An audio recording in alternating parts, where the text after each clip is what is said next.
Hello everyone. Welcome to Neighborhood Semantics for Modal Logic. My name is Eric Packett, and I wanted to do a quick video to explain to you the interesting relationship between relational models for modal logic and neighborhood models for modal logic. So let's get started. So first of all, a bit about the background for this video. I'm going to assume that you have seen before a propositional modal language. You've gone over the definition of what it means to be a propositional modal language. You've looked at or have some experience with relational models for modal logic and relational frames for modal logic. And finally, you have some experience with the definition of truth of modal formulas at states in a relational model. Now, if you need some more background on this information, you can check out the appendix to the book. I go over a lot of the key definitions and the main theorems. I also spend a bit of time pointing you to the relevant literature and other textbooks on modal logic. So just in case you don't have all of these definitions just on the top of your head, I'm going to take a bit of time to go over them. So let's start with the propositional modal language. So to define, this is the grammar here to define the propositional modal language. And we start with a set of atomic propositions. So we're going to let AT be our set of atomic propositions. And then we have the usual Boolean connectives. And in this case, we have negation and conjunction. The other Boolean connectives, disjunction, implication, and if and only if, are defined as usual using De Morgan's laws and the usual way of defining these connectives. And then finally we add the modal operators box and diamond. So we add those to our language. Now, often you'll see that one of the modal operators is defined in terms of the other one. So for example, you might define diamond phi as the dual of box. So diamond phi is just defined to be not box, not phi. And for the purposes of this video, that's what indeed I'll do. We're going to take box as our primitive and define diamond as just being shorthand for not box, not. Although in the book, I take both, it's more convenient to take both box and diamond as primitive. All right, now the basic modal language is interpreted on what are called relational or Kripke frames and relational or Kripke models. So a frame is really the skeleton of what you need to interpret a modal formula. It consists of two things. It's a tuple consisting of a non-empty set. Elements of this set are called states or possible worlds. I use those two words interchangeably. So states are possible worlds, and then we have a relation over the set of states. So a relation R on the set of states. Now that's a frame. A frame gets turned into a model or a relational model when you add a propositional valuation. And a propositional valuation just assigns to every atomic proposition the set of states in which that atomic proposition is true. So let's look at an example of a relational model. So we always start with a set of states. So in this case, we have 5 states. So W is equal to W1, W2, up to W5. So that's our set of states. We assume that there's a propositional valuation. Now the way I'm representing that here is that I'm labeling the states with the atomic propositions that are true at that state. So for example, if I were to specify the valuation function, I might say that the valuation of B, or the interpretation of B, is the set W2, W3, W4, and W5, because those are the states at which I want B to be true.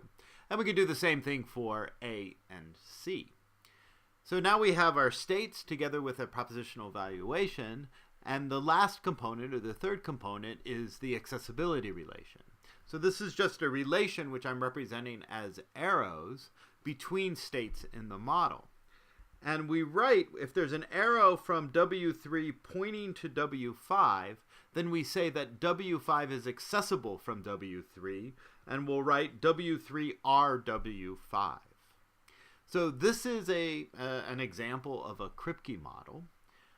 To interpret formulas on the Kripke model, we need to give our definition of truth, and this is the formal definition. So this symbol or this notation here means that in model M, at state W, the formula phi is true. And so this is defined recursively on the structure of phi. So first of all, if phi is an atomic proposition, then we say that P is true at W just in case W is an element of V of P. That is, W is in the interpretation or the valuation of P. The Boolean connectives are defined as usual, so negation is interpreted as not, and conjunction is interpreted as and. So the key definitions really is the definition of the modal operators. So the box is interpreted as a universal quantifier. So box phi is true at W if and only if, for every state, if that state is accessible from W, then phi is true at W. So another way to say this is that phi is true in all of the accessible worlds. Now, you can check, just using the usual rules of first order logic, that if we take this definition as given, then we can derive under the assumption that diamond phi is defined to be not box, not phi, that diamond phi must satisfy this fifth condition. Namely, diamond phi is true if there is an accessible world, so there is a world that's accessible from W, such that phi is true at that world.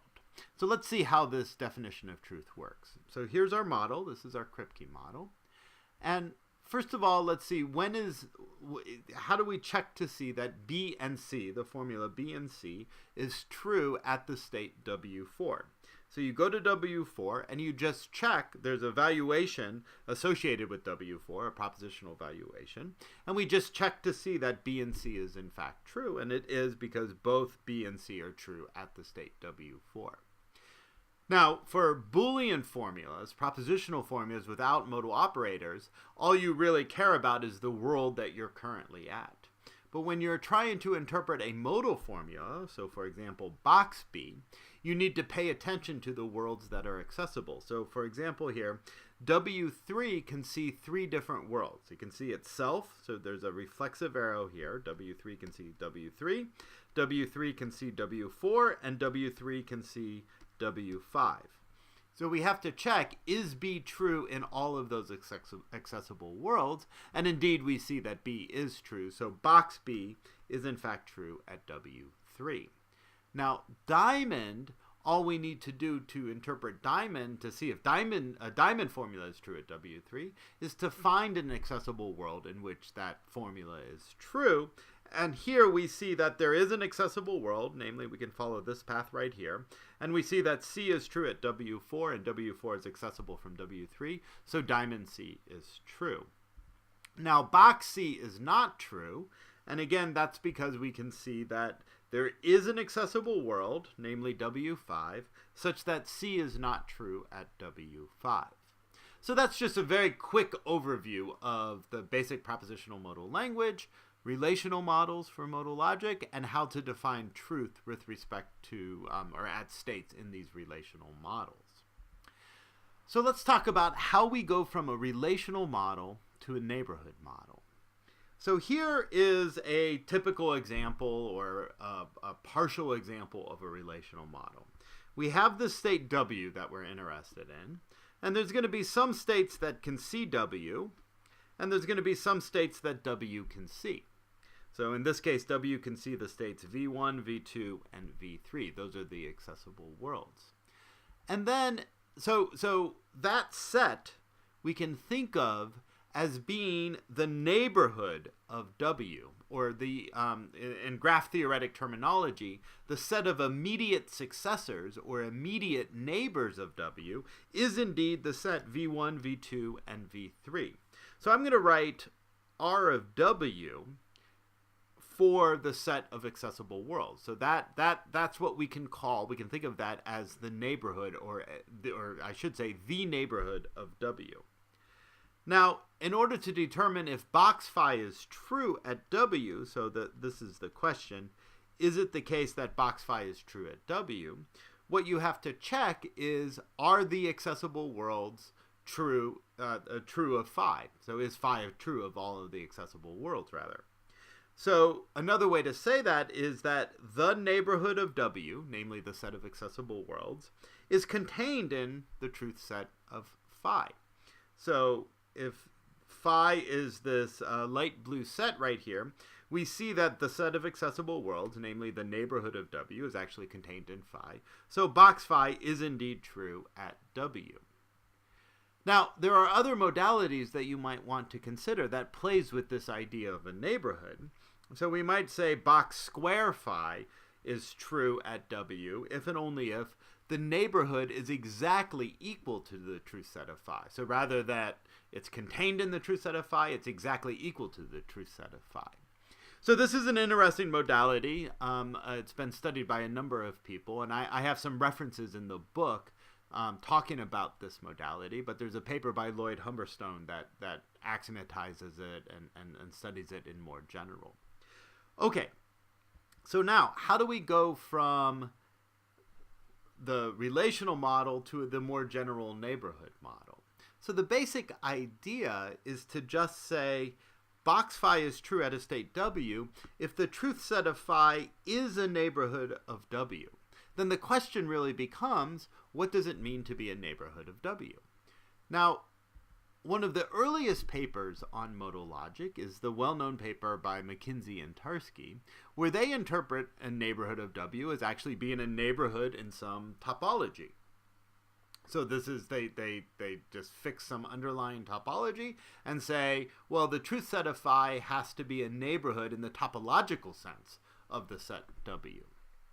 And as we just saw in Kripke models or relational models, a neighborhood is just the set of all immediate neighbors or immediate successors in some graph, in some relational structure. Now, a neighborhood model, the models that are studied in the book, are generalize both of these classes of models. And the idea is that all we need to do in order to define a neighborhood model is to associate with every state the set, a distinguished collection of sets that are going to be considered the neighborhoods of W. So this idea for these very general models came independently from Dana Scott and Richard Montague around 1970. Okay, so let's say that this is the set, the space W of possible worlds. And here's this world W, and we're interested in defining the set of neighborhoods of W. Now, the way I've defined it so far, you might think that the picture looks something like this. A neighborhood is just any set that contains W, and a collection of neighborhoods of W might be any collection of sets that all contain this set W. Now, this could work perfectly well as a set of neighborhoods, but notice these neighborhoods have some special algebraic properties. Namely, W is an element of N for all neighborhoods. So let's say N is an element of N sub W, where N sub W is the collection of neighborhoods at W. And we also have the intersection of all of the neighborhoods. So that if we look at all of these neighborhoods, this is actually non-empty, and in fact, it contains the state W. So this is a perfectly good example of a collection of neighborhoods of W, but they satisfy certain algebraic properties, and we may want to consider situations, models, in which we drop some of these properties. So the most general example of a neighborhood model looks something like this. You have some neighborhoods that contain W, and other neighborhoods that don't even contain W. Then, when we want to interpret the box formula, we use basically the same idea, that box phi is true if phi is a neighborhood of W, or is basically the same idea as the definition of truth in a relational model, except we say that box phi is true if there exists a neighborhood of W that's contained in phi. So remember, in a relational model, when we interpret box phi, we said box phi is true at W if the neighborhood, namely R of W, the set of accessible worlds, is contained in the truth set of phi. So the way we generalize, the way we move from relational models to neighborhood models is just we replace this idea of there being a unique neighborhood of a state W with the fact that there might be more than one neighborhood. So we just replace the neighborhood, R of W, with there exists some neighborhood in the collection, the distinguished collection of sets which we're calling neighborhoods of W, and one of those sets have to be contained in phi. So here's a relational model is a set W together with a relation R and evaluation V. And we can think of relations as being functions that assign to every state, so R of W is the set X that is the neighborhood of W. So that is the set of accessible worlds from W. A neighborhood function assigns to every world W or every state W not just one neighborhood X, but maybe an entire set, a collection of neighborhoods. Or rather, a collection of sets which we're calling neighborhoods of W. Here I drew it as being finite, but there's no reason why it has to be finite. It could be an infinite set. Then we say box phi is true if there is a neighborhood at W such that X is contained in phi. So again, make sure you see the very close relationship between these two definitions. Now, when we work with neighborhood models, there's actually an alternative definition of truth for the modal operator, and that's the definition that I actually take as basic in the book. And that definition is this one right here, and that's closer to the intuitive definition that we gave earlier in this video. Namely, box phi is true at W if the truth set of phi actually is a neighborhood of W. So the truth set of phi happens to be one of these distinguished collection of sets that we're calling neighborhoods of W. So here are the two definitions. So I introduce a new symbol to help us distinguish these two different definitions of truth for the modal operator.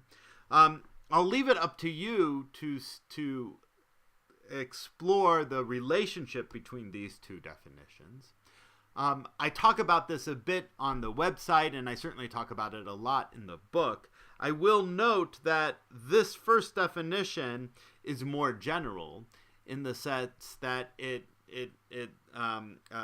this definition validates certain principles that you may not want to validate in general. So this definition turns out to be, this first definition here turns out to be the most general definition. And that's the official definition of truth of the modal operator of box phi in a neighborhood model. All right, so this was a very quick overview about neighborhood semantics and how they can very naturally be derived from relational semantics. If you're interested, please take a look at my book, Neighborhood Semantics for Modal Logic, and also have a look at my website related to this book. I have an overview of relational semantics for modal logic, and I have other discussions that are relevant to neighborhood semantics. So thanks a lot for listening, and I hope you enjoy the book.